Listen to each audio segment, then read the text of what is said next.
Hey, everybody, welcome back to the What is Money show. I am thrilled today to be sitting down with Mr. Pierre Poilievre, Member of Parliament, Canadian Parliament, representing a district in Ottawa.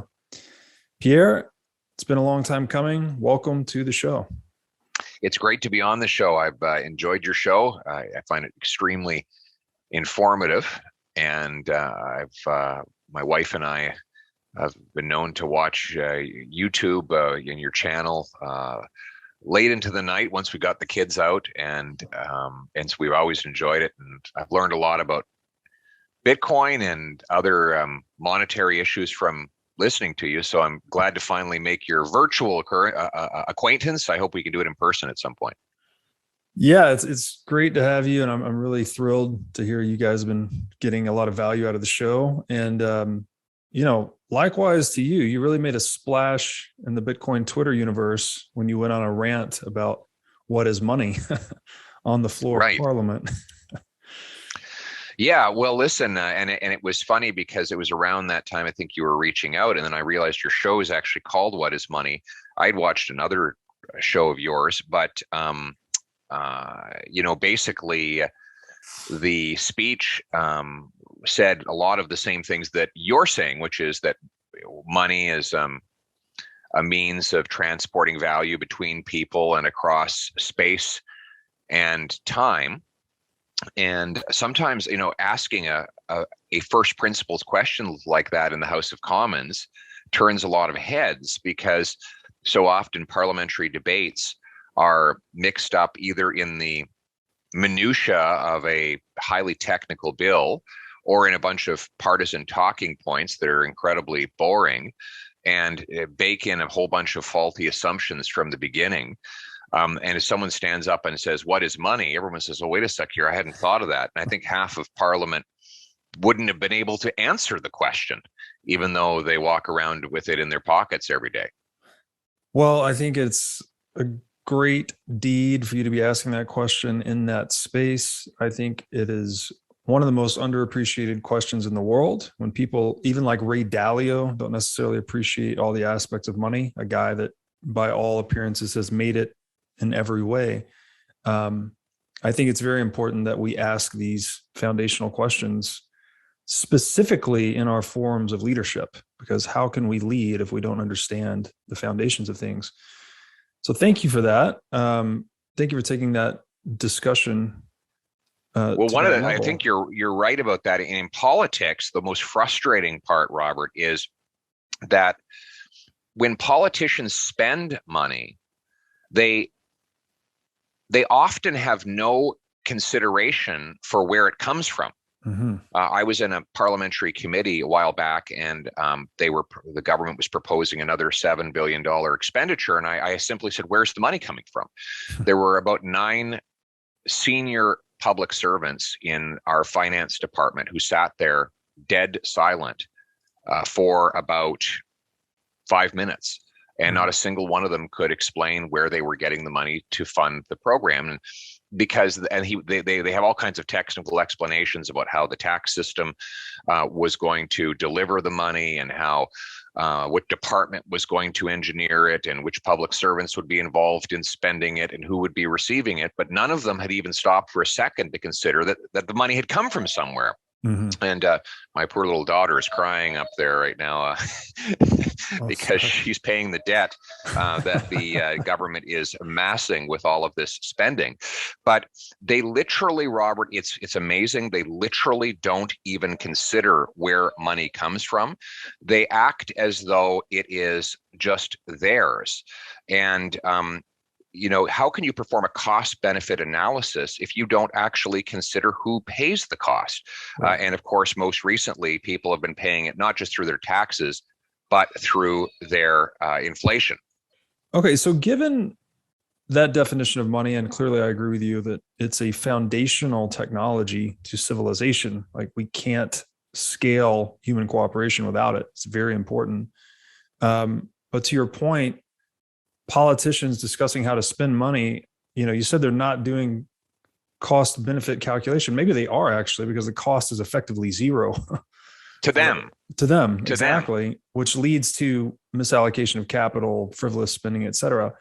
So, what, in your view, is the proper role of government in the sphere of money? Well, I will answer that question directly. I just wanted to quote quickly one of my favorite economists, Thomas Sowell, Mm, who said the first rule of economics is scarcity. There's always more demand than there is supply. mhm. People always want more than what there is to offer. And the first rule of politics is to ignore the first rule of economics. Now, why is it that politicians can ignore the scarcity that is imposed on every single creature on Earth? Every creature on Earth lives with scarcity, whether it's a tiny microbe, whether it is a plant that is competing for soil and sun and carbon dioxide, whether it is a creature in the forest fighting for food. Every single creature on the earth, except the politician, must live with scarcity. Why? Because the politician has the ability to pass on that scarcity to someone else. And so he believes that he has an infinite supply of resources to expend. And even if he expends them badly, it is of no cost to him. And that's how we end up with this problem. And so you mentioned, what is the government's role in the issue of money? Well, this is something I had to stumble on after years of frustration watching governments overspend. See, I always said to myself, well, overspending will be unpopular because politicians will end up passing it on in higher taxes, and no one likes taxes. So, but what I found was that they, instead of raising taxes, which would be bad, they did something. They raised them indirectly by creating cash and imposing an inflation tax. And what is surreptitious about an inflation tax is that nobody realizes why they're paying the higher cost. So as more dollars flood the economy and raise the price of consumer goods, people blame their grocer for the higher food prices, the realtor for the higher house prices, the gas station for the higher gas prices. Not knowing that it's actually the politician that has inflated the cost of all of those things. And so what I think politicians, and we need to depoliticize the central banks, and they need to have a single purpose, which is to protect the value of our money by fighting inflation. And in my view is that the lower the inflation, the better. I don't believe that provoking inflation stimulates economic growth. To the contrary, I think it actually shrinks the economy, the real economy of goods and services, by screwing up price signals and by punishing good economic behavior. And so the role of central banks in money, I believe, should be singularly to protect its value and keep inflation low. Amen to that. So, would you say then that 0% would be like the ideal inflation rate? The lower, the better? Well, I think that would be an ideal. That there's no question that zero inflation would mean that people would not be paying higher prices for their goods, and their dollars would retain would retain their value. That would be the ideal. It's not possible for any central bank to hit that target every year. But for example, Switzerland has a target of less than 2%, unlike the Americans who say 1 to 3. The Swiss say under 2. And as a result, their inflation has been about 1% for the last 25 years. And the consequence of that is that the Swiss continually have increasing purchasing power. They did not suffer the same crash in the 2008 crisis that afflicted much of Europe and the United States. Why? Because they hadn't inflated asset bubbles, right? That went on to burst in the U.S. and in Ireland and Spain and Portugal, etc. Their assets were properly priced, and as a result of their strong franc, they are. As a result of their strong currency, they are able to effectively outpurchase international consumers for globally priced goods like oil and agricultural produce and others. And they have very low inflation now, even in the middle of COVID. Mhm. Yes, excellent points.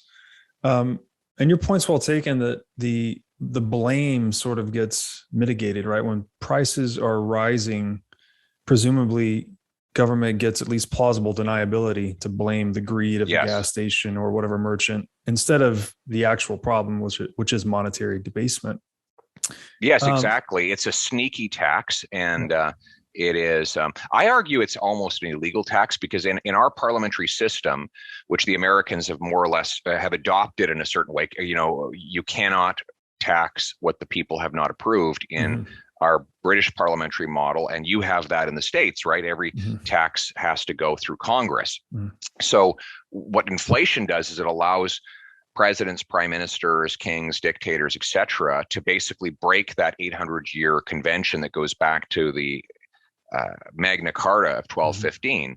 And I have argued that our bank in Canada has broken its own law with the by holding more vastly more debt than its statutory than the statute allows it to. Mhm. So I really think that it's a deliberate debasement of currency, and imposition of inflation is an illegal form of tax, and it should be called out as such. I agree with it wholeheartedly. We've called it taxation without legislation, Yes. which I think is pretty spot Yeah, on. So, absolutely. in what I think is a related topic here, you're somewhat of a known advocate for individual responsibility, which is something I think is very important as well. And I think, at least in Western civilization, we use property rights, frankly, to incentivize individual responsibility. Yet fiat currency, as we've discussed, it's being used as this surreptitious mechanism for violating property rights via inflation. So, what impact do you think inflation is having on individual responsibility itself? It separates a number of elements of life that are meant to go together. So, for example, um, work is meant to go with a reward. Hmm. Money is the way of transporting today's work into tomorrow's reward. So, if in transporting that money, it's losing value, then we're delinking um, our labor from its reward. It'd be like having a bucket. You go down to the river and fill it with water, but it's leaking. So by the time you actually get back to your house, it's half empty. Well, all the work that you did to go get it, or half of the work you did is actually canceled out. Mhm. And second, it removes the relationship between risk and reward. A lot of very wealthy people get much wealthier without taking any serious risk by simply by owning assets that inflate in value. Mhm. Um, and then finally, it rewards instant gratification.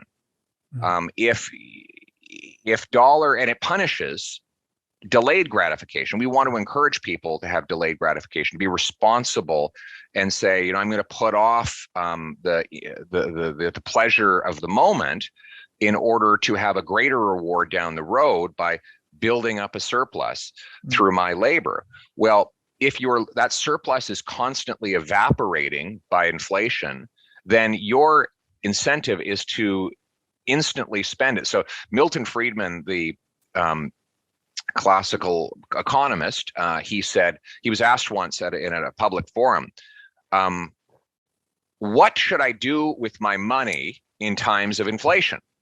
And he said, spend it. Just spend it all. Because he said, now, I don't think it's good that you have to spend it all. But it is the reality that if you don't spend it now, it will be worth less later on. So the rational person in times of inflation has to go out and just buy as much stuff as possible before it becomes more expensive. It's like in the Weimar Republic, you'd go to the bar and you'd order all 10 beer at the beginning of the night because as the night went on, they got more and more expensive. Well, that's an extreme example. But if you didn't order those 10 beer at the start, you'd end up paying more. You'd be punished for your patience. And we want to encourage people to be responsible, to defer their pleasures in order to have a bigger reward greater later on. But inflation discourages that. it punishes savers and rewards spenders. And as a result, we get more spending, less saving, and we're constantly up to our eyeballs in debt and on the verge of these repeating debt crises that seem to strike our economies once every 15 to 20 years. Brilliantly said. And yeah, it's ultimately disincentivizing us to accumulate capital, instead incentivizing us to consume capital, which is Yeah. detrimental to civilization itself. Like the more capital Yes. we have, the more rich we are, the higher standard of living, et cetera. Yes, So absolutely.